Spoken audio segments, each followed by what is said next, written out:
Evening Collective. Everything's feeling great today, but it's like the ass end. Like, it's like a catch-up cycle that's catching itself. Like, the garbage disposal's running, And so it's really loud, and it seems chaotic, but as soon as you turn off the garbage disposal, then it's just peace, it's silent. Like, just on my personal end, like I had an interview this morning. It's a company that found me out particularly, and it's a really good position, and it would work with my life really well, especially if fairly quickly it provides so that I wouldn't have to be at this job.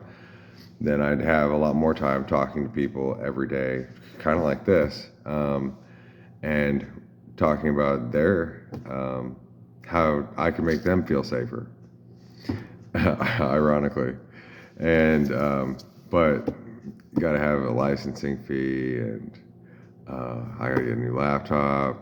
I don't get paid till today or tomorrow. That's all rent check. So it'll be like 2 weeks till I have extra money. But I just went into salary.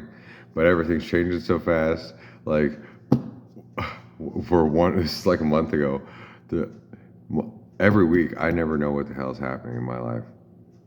But I know what's happening in my life. There's only this one thing happening, but it's neither here nor there, and it's always just carrying. Whether I'm on a channel, whether I'm at work, whatever, there's this one huge boulder that's being carried in the shadows. And so okay, for 1 week, like, okay, we'll figure out salary for you, and you can live at the hotel. And I'm like, well, I don't know if I trust that. I'm gonna keep my house, even if I have to pay $700 a month for a place I'm only at 8 days a month. I'm gonna keep my place just because I know how this shit works. So I stayed here for a week, and then at the end of the week, she's like, well, the owners called and they said you can't be on salary, but we can do it a different way. So you're making the same amount of money, but we got to work the books. Okay, so if it looks like you're working this much, then that'll be good in this way. But then if you lose your job and you have to get unemployment, then it'll look better if we do the payroll this way. And you can't stay here anymore. They don't want anybody staying in the room. I'm like, okay. So then they switched me off. And then the next week, then I'm working the graveyard shift, and I'm just like here, but I'm stuck at the desk. Like I don't have my pets, my girls in the room with me, or like the ability to just step in the room and just, I don't know, kind of be in my own energy, as if I'm at home, but I'm not at home, so I can't get comfortable. So I'm just like pacing like all night long. And I was coming off one anyway. And so then all of a sudden it switched, and then I'm like trapped in silence all night. And then the week after that, they're like, oh, hey, I got good news for you. We got you on salary. I'm like, what? I thought I could do salary. Yeah, well, so we're going to work out this way now. And I'm like, okay. And then the other job hits me up, and I'm like, oh, well, there's an opportunity. And then I go to the first interview, and I'm like, well, yeah, but no, I can't. Like and so everything's in the shuffling stage right now. And the chips fall where they may. And I get to work tonight, and the theme of tonight has to do with the Scorpion. I've personally had, the first receipt I look at laying here, checked out 9:51 p.m. Okay, see it? Can't have other people's stuff around me, so it's looking like mine. I didn't have to lick it. It's already got my lick marks on it now. So, well, I get to the hotel tonight, and somebody went home early, left some rooms to clean if I want to. Just this is the day of the life of somebody that owns a hotel and lives there. I don't own the hotel, and I don't live here, but I make more than anybody else, except for the manager who does live here. So And I have done this before. I have ran a hotel, the whole hotel, pretty much with only me as the employee. Yeah, at the other end of this cycle in 2018, 19. Well, so then have a housekeeper went home early, and she left some rooms that are done to different degrees. And there's a note that there's a baby scorpion in one of the tubs. So I get the baby scorpion out. Of course, I take it out the back door, and there's like there's a couple guys out there smoking some pot and whatever. And yeah, there's that scorpion sting. In Aztec, they say the days of the scorpion must sting itself or sting its enemy, or the other way around. It says the scorpion must sting its enemy or sting itself. So obviously, it's got to sting its enemy. But by stinging its enemy, guess what happens? It gets killed probably. And if it stings itself, well, fuck. Either it's not going to be able to do it, or what? Asexual breeding. Then you got like 20 babies climbing on you, and you're carrying around a whole load. So, and then I realized, so Mars and Pluto are both the planetary rulers of Scorpio, and it has two, partially because of that nature of Scorpion. And the weird thing is, Scorpion is related to water, but we find them in the desert, right? And so they're like a source of abundance, but the source of abundance can also lead to a drastic change. Like, for instance, seeing an oasis. And then you put all your energy into getting further off course to find that you don't know where you're at and you didn't find any water. A bad day. Or a caravan or whatever shows up and you're in desperation, maybe. Or you're the one that isn't in desperation, and you have the caravan, but then everyone that comes up says, I'll give you anything. You take the clothes off my back. I have a wife at home. I'll give her to you. It's just fucking take me there. Give me some water. I'll do anything. And if you don't, I'm watching you. I'll be in the shadows every single night. I have nothing left in my life to do but to follow your caravan around until I get what I want. Creepy, huh? That's why they say all the demons come from the desert.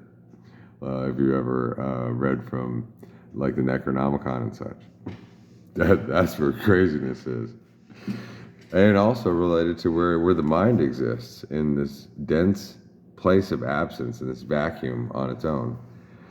And so, ironically, when they made the planets for Scorpio, signifying.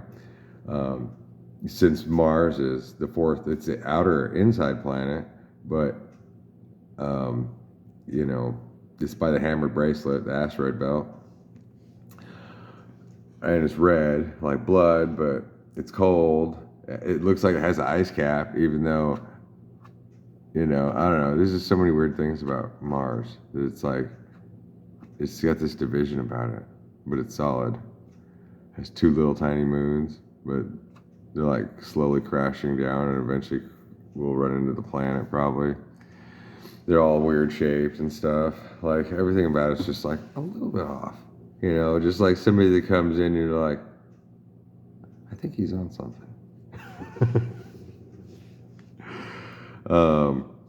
And at the time they only knew about 7 planets. And so then when Pluto came in, they're like, oh, this one comes and goes and and it kind of reminds me of the desert, and the same thing.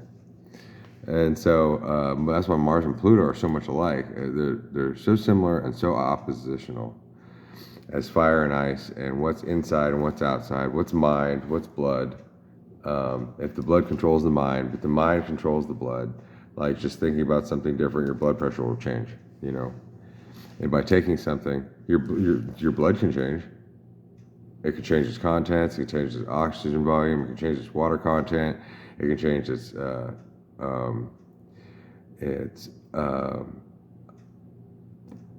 amines, which are drugs that pass the blood-brain barrier, which did you know that pretty much all the chemicals that your brain uses, they're stored in the lining of your gut. And that's why they call it one reason why your stomach is your second brain. Because if all the really important chemicals were stored in the brain for the brain, what would it do? It'd be just like a kid. It'd just like be like, well, I'm gonna climb on the desk and I'm gonna get the cookies out of the cookie jar. And then pretty soon it'd just be sitting on the fridge going until the cookie jar was done, and then it'd fucking throw itself on the ground and bust the jar. And be like, I'm done with this guy. So that's why there is a blood-brain barrier. But then to realign the conversation back to the point I was making is how, well, so your blood changed. Well, can you still read this line? Yes. Can you still drive a straight line? Yes. Can you do this? Yes. Well, what about random things? If you don't know what's going to happen next and suddenly this ball falls from the ceiling, are you going to go catch it? Oh, but you didn't know that was going to happen. So like, now we're getting into uncharted territories. What can you expect to come up on you?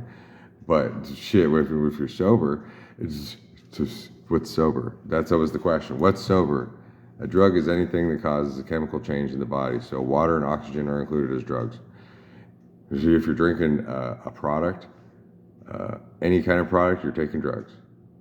Whether it's a Coca-Cola, a Propel, a vitamin water, a honey bun, every single one of those is a drug. That's the definition of drug. And every person is on drugs because, well, you're taking in multiple different things each day. Your mind is in multiple different places at different times. And even when you're dealing with yourself, you have to deal with your cell phone and you have to sign in under a different name. And it's all chopped up and broken in different ways. And so everything is separately and together. And it's really about maintaining this balance on the scorpion of carrying all the babies, not having any. Any enemy that you sting becomes likely your murderer. And they might die too, but either way you're dead. So that's a dangerous proposition. And right now in sidereal astrology, we are in Scorpio season in India, and it's a time of intensity, passion, and depth, getting to know each other, as well as it's the south node of the moon, and so it kind of signifies like the light and the dark. And as one of the metaphors that's came up in science is how I'm gonna get interrupted. Hopefully this holds. Give me one moment. Sorry about that. So I think it's kind of a time period of threading the needle, the eye of the needle. And as I was saying about science and how like they've had missions where they're like, oh, we're gonna get ice. We're gonna find a source of water on the moon, and we believe it's at the South Pole. And I think that's another allusion to this diamond in the rough reference. And it's time period where the forces that be have created a powerful vacuum, which interestingly, because of the election, from like November, the second week in November to the second week in January, it's interesting how there's two different offices running the government, but how can that be?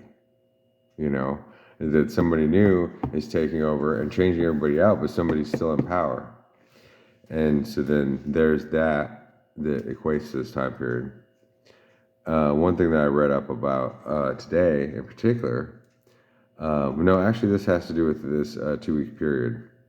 It's a period where it said that the throne is empty and the rightful heir must hold on to it against pretenders who would seek to claim it. Well, that's the thing about a throne. If you have it, it can't be taken from you. Like the throne of Queen Elizabeth, when it's Charles's throne, it's not Queen Elizabeth's throne. Nobody could take her throne. And even when she's gone, there's some things that will prevail.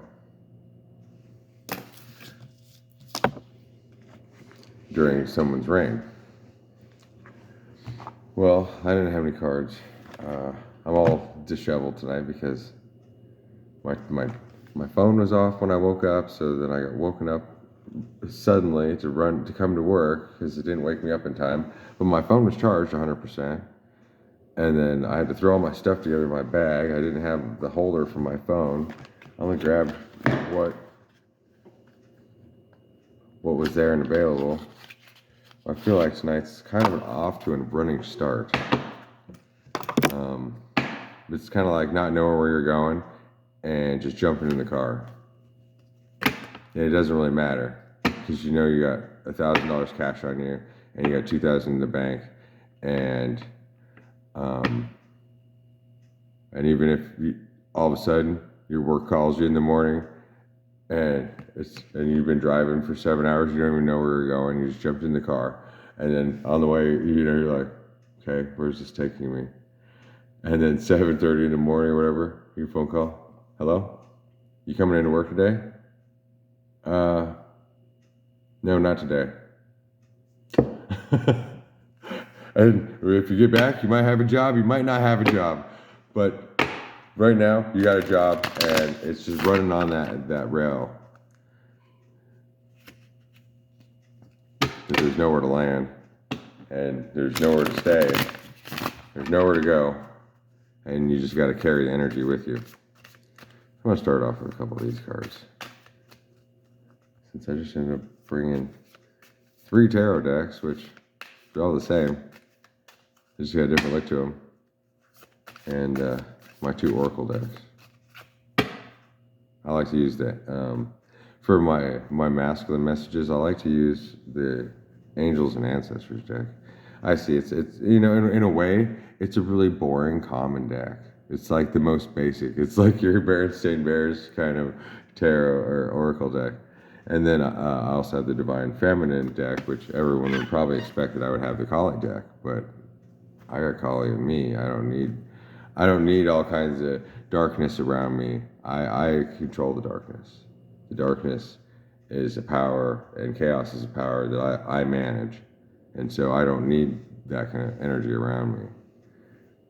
And if I do, then I have to hold a whole different space. And so, that's a deck that, of course, yeah, I'm interested in it. But see, that I find that's the interesting thing about me that's different from others. Especially if they're like, if somebody they like is interested in something, they're like, oh, suddenly I like that too. And there's nothing wrong with that. But I always end up with an opposite kind of reaction of what comes from me than from others, just naturally. Or like, I'm lined with aquamarines and goldfish. And then all of a sudden, so they get everything aquamarine and goldfish, And I always have to take the opposite ends. And let's see here.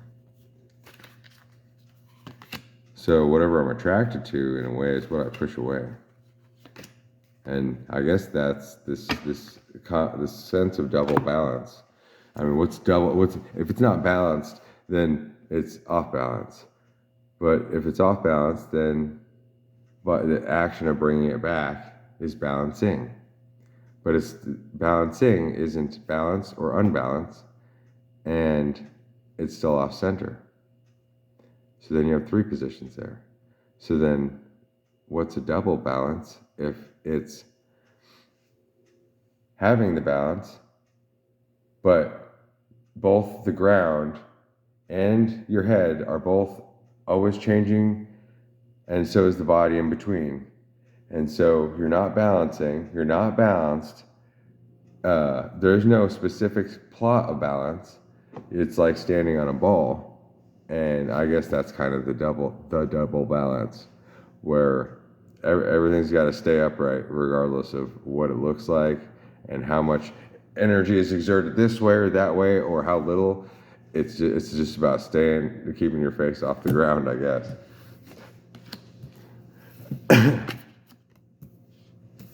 Walking through the fire.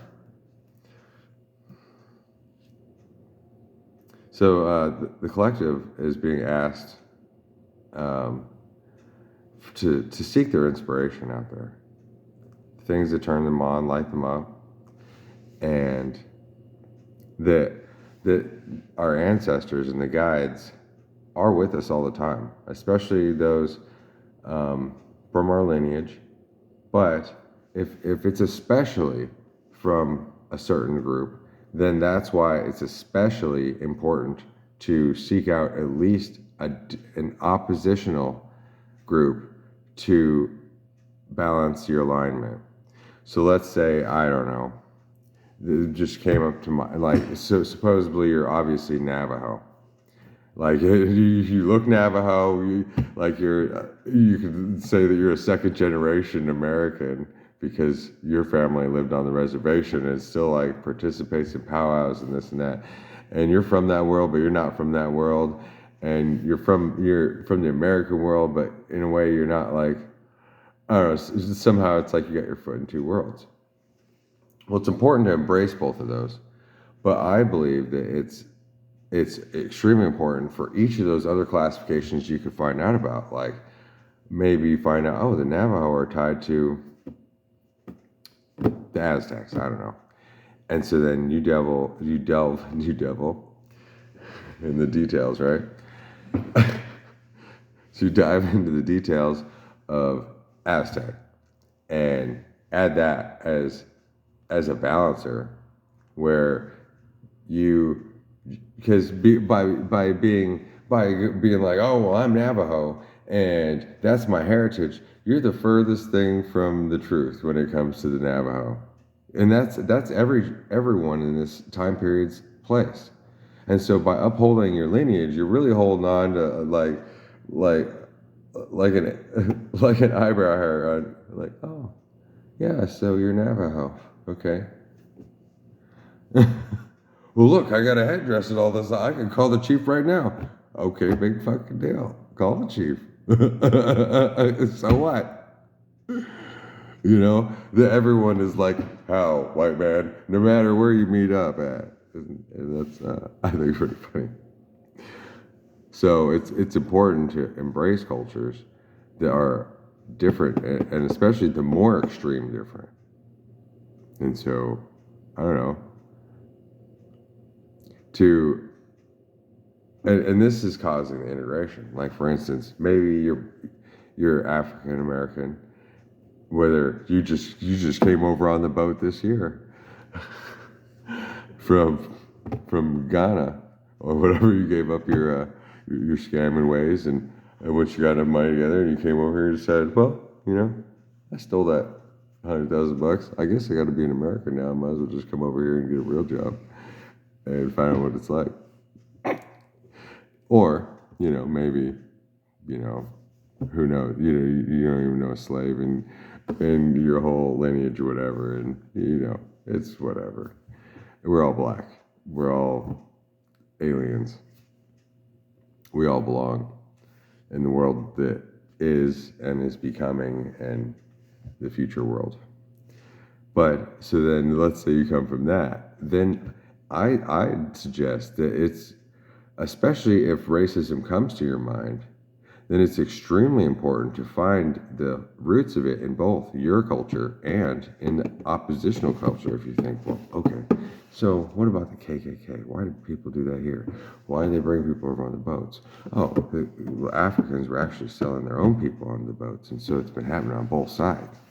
And it really, like, get that concept down to overcome the concept in one's own mind of slavery, and to have respect for all other people. And so we're the keepers of the earth. You're never alone, and the ancient ancestors stand beside you. They can't back you up completely. You can't put on their mask and necessarily and come forth. They're all standing together. Imagine Shiva and Jesus and Utnapishtim and Gilgamesh and Osiris and Sophia and Odin and Confucius, and there's all of them are here all the time beside you. And so we each have to carry the lineage of all the greats and have to be our own entity as a speaker of the house, as each of us is a temple in the new world. And so temples are important on the ground, but the world's been inverted, and now each has to embody that temple and carry it wherever they go. Whether you're at home, you're at the grocery store, you run into somebody and they're like, hey, you want to come to my ashram tomorrow? Well, if it doesn't conflict my schedule, sure. Just the same as, hey, I'm joining a coffee tomorrow. Do you want to come? Sure, if it fits into my schedule. But by bringing it up, there's 80% chance likelihood, no matter what it is that you bring up, then yeah, it's probably going to happen. But there's never any negating of, oh well, I'm sorry, I don't drink coffee, or I'm not Hindi. And then those kinds of things go to the wayside, because it's about spending time together, and it's about having new experiences and integrating them into ourselves. So we have the body card is it says starseed. What lights you up? What makes you excited? I thought that I always see things so straightforward in reverse. It's mind-boggling. How supposedly, yeah, Christ would come with the sword, but then David hands me.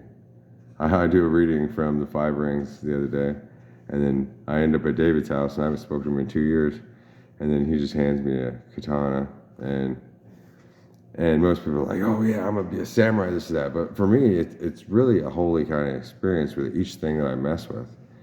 That I don't want to get involved in it and be like, oh look, I'm in music now. Yeah, I make my own music. And then here, let me show you some. No, it's really a personal kind of thing. And like, for instance, with music, I feel so connected to it and so removed. I don't know. It's weird. It feels like something's too sacred to mess with.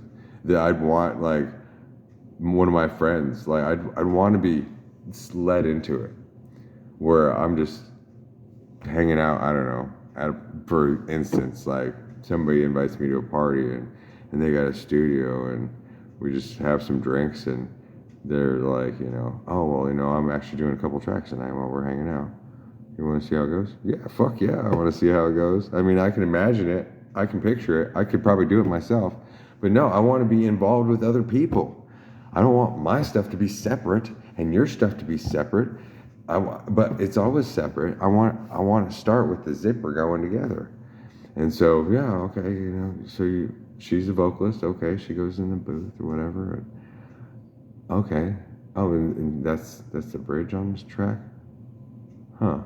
Well, I didn't think it sounded that good, really. Oh, okay. Oh, you're processing it here?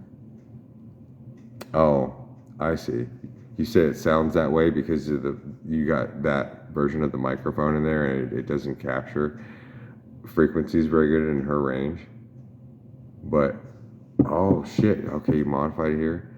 Oh yeah, hey, that is more like what she sounded like when she was out here. It didn't sound so tinny. That's really cool. Oh, okay.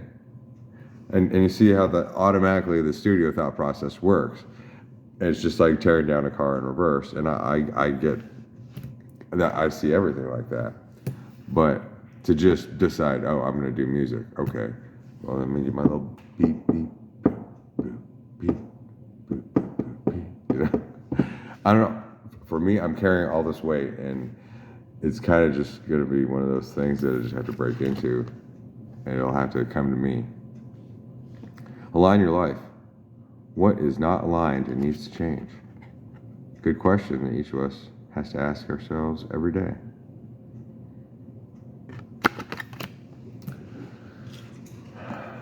Well, shit, we're 30 minutes. And the internet. Oh man, since I've been to work, the internet's been crazy too. not only is it slow as shit, and I cannot stand when my, because I run so much in the spiritual realm. I don't know about you, but I'm so patient. At the same time as when I push the fucking button, I want the goddamn answer. Like, load, okay. What are we waiting for? What are you loading? You've loaded this page before, and it's not changed since the last time you loaded this page. It's probably in the memory. What is taking you so goddamn long? Oh, now it's loaded. Oh, now it's thinking. It's gonna load the images. Oh, now the internet says, oh, it's got an exclamation point. It's fucking having trouble with that. Okay, let me go to reset it. Okay, it's reset. Okay, now everything pops up. Then I click on the next thing. Oh, now it's taking time again. Like, oh my god, that's just so frustrating me. It's like the idea of whenever I have a song or whatever that just starts coming through, the song just plays through me as the instrument. There's nothing to record it. If I stop and try to tune the instrument, try to record it, it's gone. And so I really don't like interruptions in the thought process. But when, like, the studio reference, like you're standing there in the studio and you whatever part you're playing or watching or whatever, you're like, that person's part ends and you're like, and da da da da da. Like you automatically, like spirit hands like two brains, like one hand hands the other. Well, in the process at the same time, like as one person's finishing their line, then a lot of times the spirit will passes itself around the room, like puff puff pass, and then you're like, oh, this is it. And it just comes through. It's not like you're interjecting and saying, no, this is the next part, but the spirit just speaks up, and then everyone's like, actually, that kind of goes funny. Hey, that gives inspiration to a second dimension of this song. Okay, we could unfold a whole nother half of this from that one line, because we were just seeing one perspective, talking to the perspective that's missing. But now that line just changes it all. Okay, let's everybody back to the drawing board. In 30 minutes, okay, what do you got? Let's put our lines together. Oh yeah, and we couldn't even see each other's paper. We wrote down some lines, we put it together, and now we had a dynamic story, and we already had the song about finished, but now we have the second half of the song. And so how are we gonna split this up? Are we gonna make this into two songs? We're gonna have a duet, and all of a sudden things just start unfolding. But how do you get to that spot where you have all the elements in place? If the elements were always in place, but then you had to build it from scratch, writing one word in a notebook, sitting in the silence away from everyone at a time, and then having to come up with somebody to hear your voice speak it, and just to get into the position. So, fortune favors the bold, they say.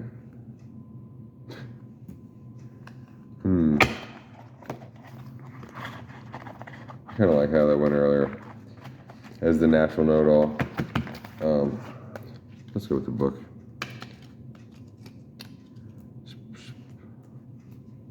She pulled 3 cards for us here. Just like the last set of cards I pulled, it was the King of Swords, the High Priestess, and the Ace of Wands.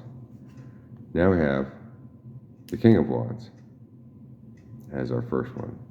So that lines up as the last reading closing and starting the first card in this reading. And talking about, this aligns with the Scorpio of, and sees all in red too. Like Mars maybe, but like Pluto. Like, yeah, at the we're in the dining hall, and as Vikings or whatever, and the king's up there, and nobody's just gonna come up and bother him, maybe. Everybody can carry on or whatever, and he's gonna sit there and drink and think to himself, And so even though like he's and everyone's celebrating him or whatever, nobody's gonna go fuck with him. And even just to be like, you know, rustle around like, nope, don't kill my vibe, you know, kind of shit. And so the throne holder, you know, is holding the throne, but everyone's a pretender, you know, and stealing off of his gas. So we got the King of Wands here. What does our intuition want to tell us about that, coupled with what this little book might facilitate?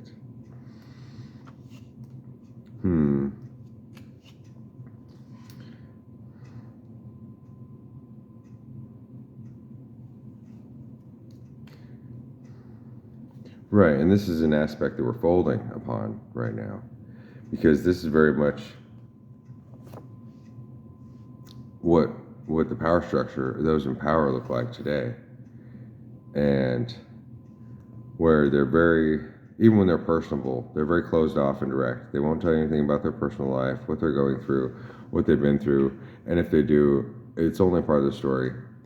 And so I guess like how today I told some personal things about myself and tied it into things that happened during the day. We traveled around the world already and also touched on collective themes. And now we're back at tarot, but now we're back at the throne of no throne, of, you know, what does the king got to say? Whether he's all by himself in the desert, whether he's in the meeting hall, controlling the meeting, but controlling, yeah. If he didn't show up, they'd just be like, oh, thank God. We're all going to have some drinks tonight while at the meeting, and we're not going to include him in what's going on, because if he's the boss, well, he didn't show us, so we're going to do what the fuck we want. The mice will play, you know? And so this card's attributed to the opposite, and what we're pushing away from, of that power being this cold, dark, shadowy thing. The real power can be personable and share of itself, and anything that blocks the leader's ambitions or whatever, the whole collective has to look at that and go, why the hell of anybody, somebody over there, be making sure that this guy doesn't get what he wants? Let's go look at the person over there and see what they're up to. Now we see where the disparity is. And that's kind of what's happening with the Watchers and rebalancing the world. And so this is in the character of the mind, but of course it's King of Wands. See, it's K is 11. W is 2 V's.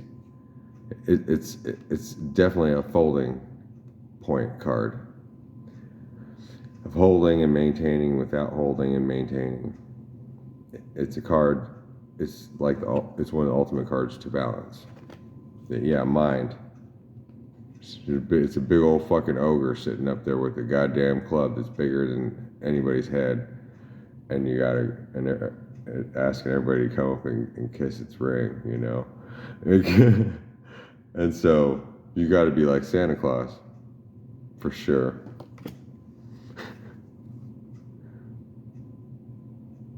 He connects with the symbol of lion, which is emblazoned on his throne.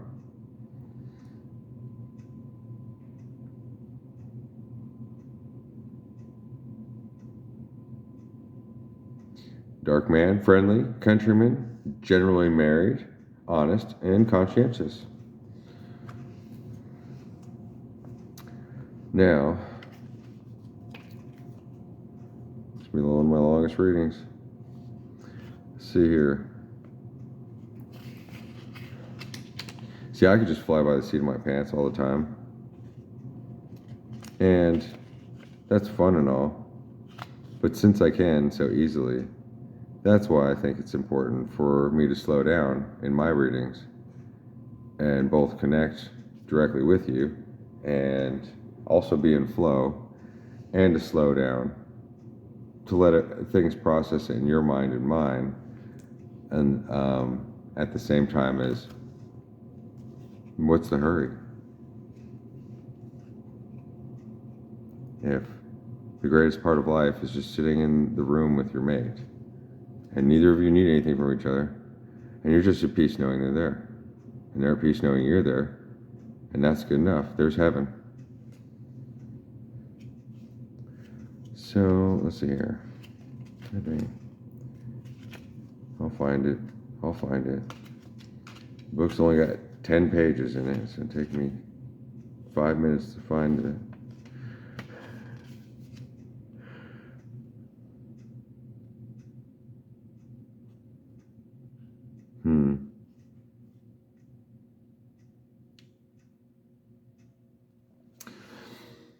I'm seeing it's the Five of Cups, which looks like a despair card. And see, it's like the couple, and they have the gold chalices in front of them. They have the sea out there, though it's stormy. They're inside, so they should be at peace. They have the gold chalices in front of them. They have wealth. They should be at peace. Even if the cups are empty, they have each other. They should be at peace.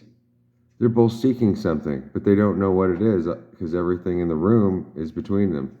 They should be at peace. Why are they not at peace? And this has to do with this reversal of finding that all the things that we're missing are truly with us at all times. And the Two of Cups here, these cups are full. So not only do they have wealth, and they're both slightly intoxicated, then why aren't they impassionately? There's nowhere to go. It's going to be a stormy night. They've already been sipping on some scissor, and they're going, I think I'm gonna clean. I'm gonna clean the stove with the. And he's like, yeah, I think I'm gonna go work on I'm gonna go polish my guns. Okay. Well, the pipe's on the dresser if you want some. Yeah, I know, you too. Okay. And then they go to their corners and they're just in there stirring. Like, what do I want? What am I doing here? Does my spouse bother me? Am I the problem? And they're all up in their heads. And then they can either of them can go back over to the pipe. And like, make sure to leave some for me. Oh, there's plenty. I know. But they can never find contentment. Even though they have everything in the world between them. And all they need is already there. All they have to do is drop the bullshit. And make love. And be like, it's all good. It doesn't matter either way. Whether we drink the rest of this, whether we smoke the rest of that, how much gold we got out front, what the weather's like outside. We might as well just enjoy this 5 minutes. We're laying here, staring at the ceiling afterwards. Because somehow this was the best spot. I don't know why we were running away.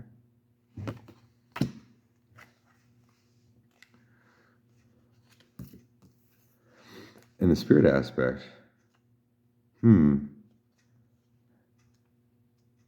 seeing, let's see what the book wants to tell us. If that's even related. The more information. See, it's important to be able to take any information to support your claim at the same time as being able to always see new ways.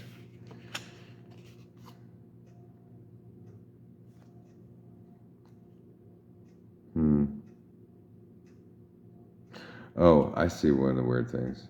I was like, he was describing something on the last one, and I'm like, that's not in the picture. It's the book for a different tarot deck.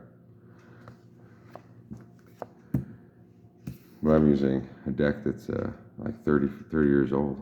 This is a cool deck. So here's the Seven of Swords. And it looks like a whole bunch of dukes or leaders combined under one house, or seeing one house as once they sack this house, then they have control over their lands back. So either way, there's a dream of the castle, the concept of the castle. That each man deserves enough. But this card came in reverse. And so I believe it's a reminder that we must see that all of these facets, all of these tribes, and the castle all belong to each of us. And we have to represent the action that's going on in the middle here in order to make it come together as the bloom, but by individuals around the world. That's the weird thing about the globalist movement, or people talking about, well, you know, this country needs to change and da da da. You're talking about yourself. The global agenda is either each of us is the globe and is separate from it. Each of us is the country and is separate from it. And balancing those two places. So saying, oh, well, this country, you know, has too many rapes, too many of these things, blah, blah, blah. That's where your mind's at. And if you're not committing the rapes, that's kind of weird that everyone has to hear about it because you thought about it. And now it's like everybody just got raped. Now we're all thinking about rape. You see how weird that is? And so then anybody saying, well, this country stands for this, that person is really, in a way, just talking for themselves. And that's how it is for every single presidential candidate and leader of the world over. And sure, so we're just looking for the candidate that seems to have the same values. But see, that starts with a V. It's balancing in life and death. So, may your country be well. And be merry. I'll probably have time to do another one of these tonight. Kind of in the mood. Even though I have more other duties than normal, I'm just feeling the mood to keep moving. Peace.